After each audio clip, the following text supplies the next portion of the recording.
I'm reaching out to you because I got a phone call from a gentleman by the name of Stuart. I'm sure you're familiar with. Yes. Mm-hmm. So he is wanting us to do a report reference to his friend, who I believe is your father, James Lamar Middleton. Yes.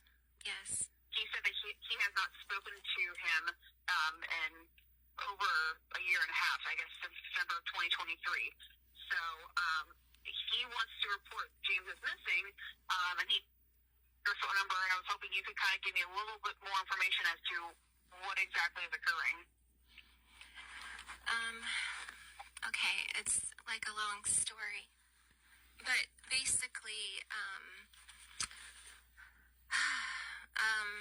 I'm his daughter. I'm his durable power of attorney.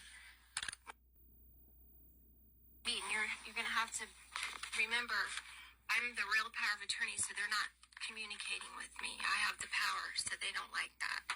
They have a void guardianship, so they've got to keep me in the dark. So some of these questions, I can't always be 100%. It's not a normal family dynamic where you would call and say, hey, Chris, we're going to... When was the last time you spoke to your father? Okay. Let's start with that. The last time I spoke to my dad, I saw him at Harbor Chase.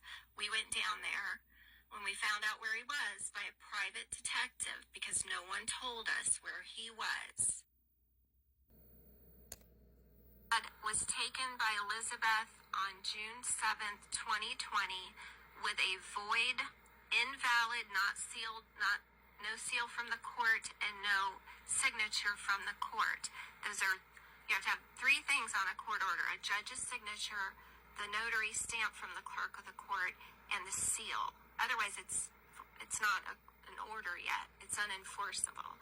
They just had the judge's opinion. Okay, they used it to take Dad, so that's kidnapping. They also, if it was valid, had already expired because it was emergency. And the 72 hours had been up when they took Dad.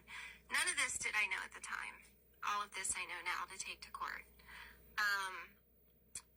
I was power of attorney, and no president of the United States could not go hold an emergency hearing without notifying me and take my power of attorney. You'd have to give me an evidentiary hearing. Okay? That never happened. So anything floating around, Christine got revoked, emergency order to take her power of attorney from 2020, mind you. If it were valid, it would have to have the seal. Once again, thing doesn't have that. But then on top of it, if it were valid, it would be expired after 4 years. Come on. And that's the way they've kept my dad in these facilities. They keep showing the police this thing, and they go, ma'am, you've been revoked. I'm like, no, look at the date. You should know as a police officer, emergency orders don't last 4 years, 3 years. My dad was crying. He had every right to walk out of that facility with me. I got trespassed again. When I finally got to get in to see my dad after 2.5 years at Inspiritus, because of ACA, only because of ACA, they threatened to shut him down because it's a violation of my rights and my father's rights.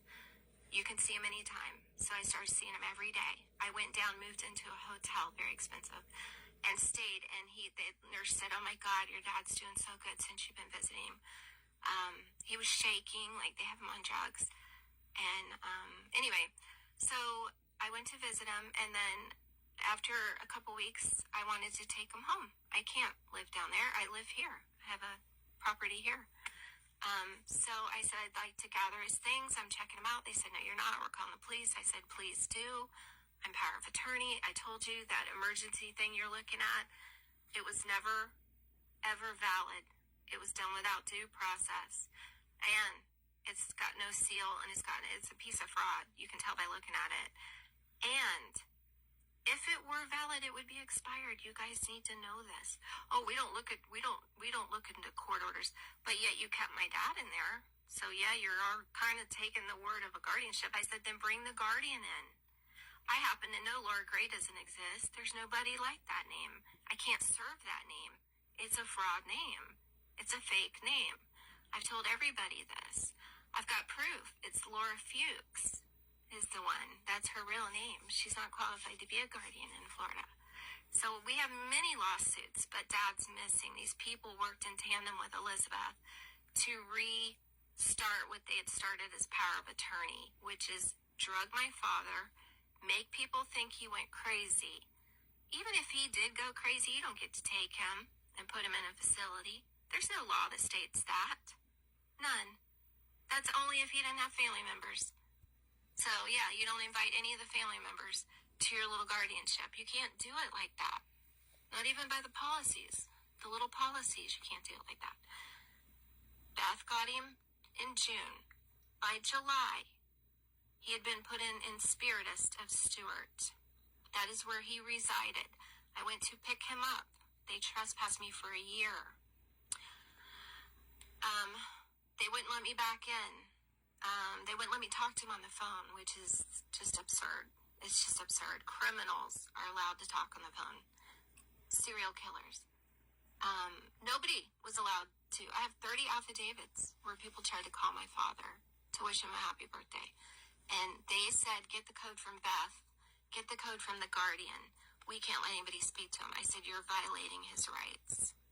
So, that went on for 2.5 years. ACA got involved. Finally, I get to go in and see him. I'm the only one. Nobody else gets to go see him. My son doesn't get to go see him. Nobody gets to go see him but me. That didn't make any sense either. He looked terrible. He was once healthy, strong, nothing wrong with him. He was shaking. He couldn't sit up. He would fall over if he was sitting up by himself. He couldn't walk by himself. Crazy stuff was happening to him. I wanted to take him home. He wanted to leave. And I told him to get him ready. They called the police on me. The police told me to leave or I was going to go to jail. They threatened me with arrest for exercising my right as durable power of attorney to take my father home. They went with a fraud, void, expired, old court order. That was never a court order. It was just a court opinion because it was missing two very important things that make it an order that can be enforced. Then I kept hammering the ACA to shut him down. They got shut down like I wanted. So I was going to go pick him up, and he had already been moved. Nobody told me. We had a private investigator at that time watching him in Spiritist because it was that bad that he was being abused in there. Somebody ended up getting murdered in there. They're not safe facilities. And that is why we had a private investigator. Well, he knew right where they took him. He's got the whole thing. And we found him. We went down to see him. Last time I saw him was in Harbor Chase off Fork Road. I think it's 650 Fork Road. We took video. We took pictures. The private detective, This is Officer Lee again. We spoke about 6 months ago. Yeah. And I referred you back to the state guardian, and we sent person to CPD and verified that your father is okay. No. In fact, she had to talk to him, so that's all done. The Stewart Police Department is no longer participating in any investigations with your father. If you have anything, you need to call the Portsmouth Lucie Police Department. I'm sorry, but that's just, it's not happening like Okay, that. well, I'm sorry you disagree, man. You have a good day, okay? This is Officer Taylor. Officer Taylor, Stuart Andy.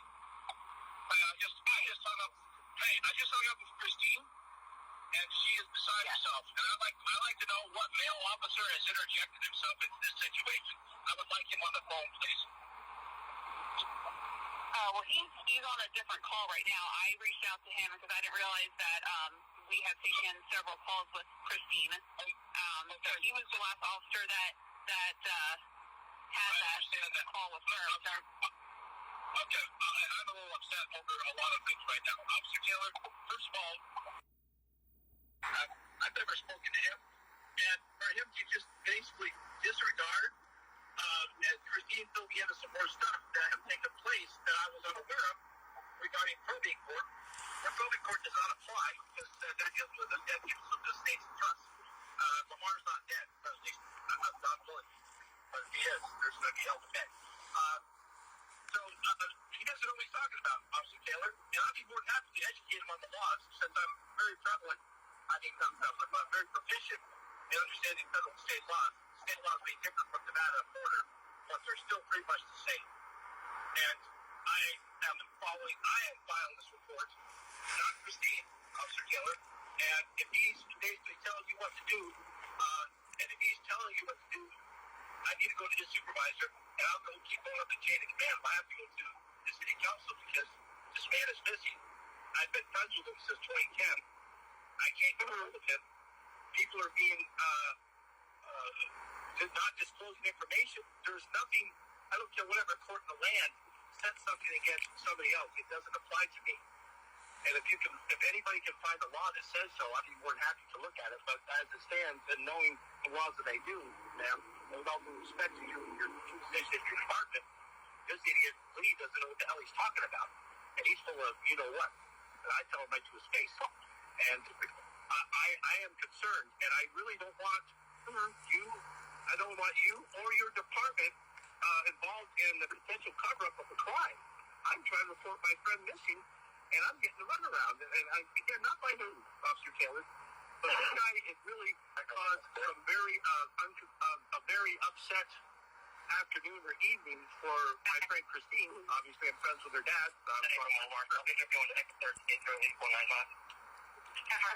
I am actually, I can give you the case number to Officer Lee's report that he did because Officer Lee spent a lot of time on this case with Miss Christine. And I know that you were not on the phone when I was talking to Christine, but it was extremely frustrating talking to her because I was trying to ask her questions and she just kept on cutting me off and talking back to 2019, 2020. I tried explaining to her that I need to know within the last year what has occurred, within the last 2 years what has occurred, and she could not answer any of my questions. So I went to Officer Lee's report and I pulled it up. From what I'm seeing and from what Officer Lee told me, and I guess he has explained this to Christine, and I don't know mentally if Christine understands exactly what Officer Lee had explained to her or not, but Mr. Middleton looks like he was awarded to the state. No, that's incorrect. That I know is incorrect. Okay? That I know factually is incorrect. He is a resident, or was, of this Harbor Chase facility. And No, he was not, sir. Yes, he was. He was there. He was there. I know he was there because I was not. He was. I understand you said that you talked to him. I understand you said that you talked to him, but nobody has physically seen this man. And Christine herself told me that she has not seen her father at Harbor Chase. Understood. I said I didn't see him there, Officer Taylor. I said I talked to him there. Okay? That is a I'll do an affidavit of truth if I have to. That is a true statement of fact, documented fact for me. And again, I'm not held to anything by any court in any state, period. I am a friend of Lamar's, and I'm trying to find him, and I'm meeting dead ends, and therefore that's why I called for agency to file a missing person report. I'm not Christine. And if Officer Lee was on the phone, I say, I'm sorry, am I two people at once, or am I a separate person from Christine? My statement is, to you, through your agency, I am filing a missing persons report, and I want something done about it so I can talk to my friend who I haven't been able to get a hold of for over a year. I mean, he's missing, and nobody's saying where he is or what's going on. This smacks of a cover-up and conspiracy. And again, whenever you talk to Christine, that's between you and Christine. I'm not going to get in the weeds with it because to an abstract effect, it involves me, but to a specific effect, it does not. So I'm asking you, is your agency going to take my report? I mean, this is crazy. I mean, and I think you would be in the same position I am if you had God forbid, if you had a family member there, a friend, a dear friend that I've known for 15 years coming up for this year. I can't get a hold of him. And I talked to him. Again, shame on me for not following up on some things, but as I told you earlier, life events interceded. Now, my life is settled. But I'm asking you, as an investigative officer for the Stewart Police Department, is your agency going to do something about it? Because this is not good, ma'am. This is not good in any way, shape, or form. And again, if he's been, I'm pulling up Officer Lee's report. If he was relocated to a different facility, And like I said, if he was awarded to the state and given a different guardian, then unfortunately he would be in a different location and not. I understand. I'm not held to anything having to do with any stupid guardians, okay? I'm not having anything to do with guardians. It doesn't involve me. I'm asking, where's my friend? And the facility refuses to tell me where he is. Therefore, I believe he's not there. Therefore, the last time I talked to him, not seen him, talked to him, was there. So somebody needs to say something from that facility, say, okay, Mr. Middleton was moved on this date to this facility. Here's his contact information. That would settle this whole situation right now for me. Not for Christine, but for me. So I can talk to Lamar and say, hey, Lamar, long time no talk to. He'll chew my ass out probably. But I'll say, listen, bud, I've been trying to get a hold of you, and I've been meeting Stonewall after Stonewall. All I want to do, Officer Taylor, is just talk to him. That's all. I don't need to get involved with any legalities involving any guardians, any court stuff. Nothing in legal parameters prevents me from talking to my friends. Nothing. As it would not prevent you from talking to your friend if your friend and you were talking and all of a sudden that friend's missing. So that is my statement. Let me see what else I can find for this report and see what facility he was transferred to, okay? Please let me know so I can at least talk to the man. I mean, my God, I've been friends with him for 15 years, and I just miss talking to him. That's all. That's all. Sure. All right. Thank you, Officer Taylor. I appreciate it. Thank you. No problem.